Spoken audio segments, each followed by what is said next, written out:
Philippines is a very attractive market, one of the fastest growing economies and very high potential. It's really the Philippine story.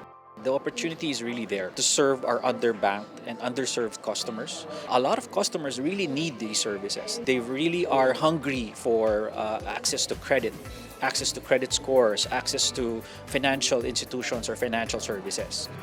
As a chief economist, Michael, how do you see the role of financial institutions in promoting financial inclusivity in the country? Everybody would have their part. The banks and also the fintechs, the non-banks. Yeah, that would further democratize the financial markets, the financial services such as various borrowings and loans, and also deposits and investments, and the payment system. The biggest global banks, the likes of Goldman Sachs, they see great potential in the whole Philippine economy. More people have incomes, they have more spending power, and fintech would be part of which. With increased financial literacy and financial inclusion, everything else would improve. That would democratize further financial services, especially in the far-flung areas, the unbanked areas. Because digital would be the key. Now, it's really digital banking and fintech that would fill the gaps rapidly. How will the fintech boom benefit Filipinos?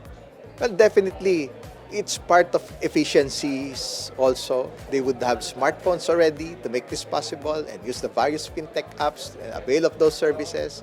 They can already pay their bills, pay transaction, make savings, take out loans, or borrow, even in far-flung areas in the agricultural sector. What other roadblocks do you see that would prevent the country to go towards financial inclusivity?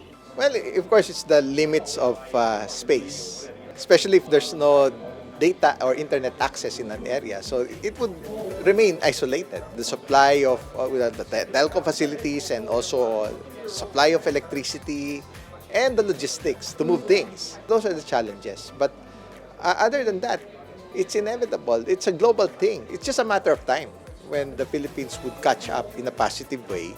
Of course, bring in these digital solutions, these fintech solutions into the country and for everybody else to benefit. So what do you think can the government and private companies do to help overcome these challenges? Well, of course, it's making it easier for, say, the telcos, less steps, the green lanes, the ease of doing business, actually, the number of signatures required. So regulations must be regionalized, say, aligned with ASEAN, with Asia, and the rest of the world. Thank you so much, Michael. Yeah, you're most welcome. As I understand, Ed, Tonik Digital Bank has been regarded as one of the top neo-banks in Asia by Fintech Times, and also the first, if I'm not mistaken, all-digital bank in Southeast Asia. Am I right? Yes, that's correct.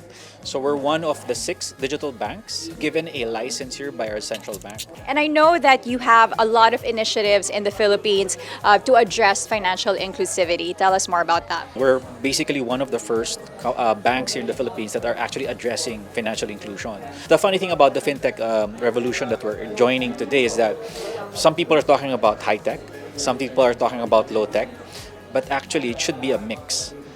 Because when you're addressing a market such as the Philippines, you have to play around the right solution. So having the right technology enables you to serve the market better. And tell us about the market in the Philippines, the unbanked. So again, the challenges of the unbanked is, again, identity. We really have a challenge when it comes to making sure our customers have the right ID or even get an ID. So the initiatives of the BSP in providing our Philippines ID is such a great boon to our bank and to our other digital banks. Tell us about the initiatives that you're doing in order to onboard people who are, let's say, in far-flung areas in the country. So again, for us, being a branchless bank, it's really quite a challenge to actually attract the right customers to our bank. But it's great that the penetration of mobile devices and internet connectivity has really grown here in the Philippines. Having access to that means our customers are able to simply download our app and onboard through our app and join the bank and be able to create a deposit or apply for a loan. So anywhere in the Philippines. And because of this, how is it benefiting Filipinos? It's really about access. So the big benefit there is that we as a bank can be accessible to customers anywhere you are, anytime, and through your device, through your phone. So it really helps them because you have immediate access to all of these services as well as your balances and your funds in your account. Well, thank you so much, Ed. Sure. Thank you.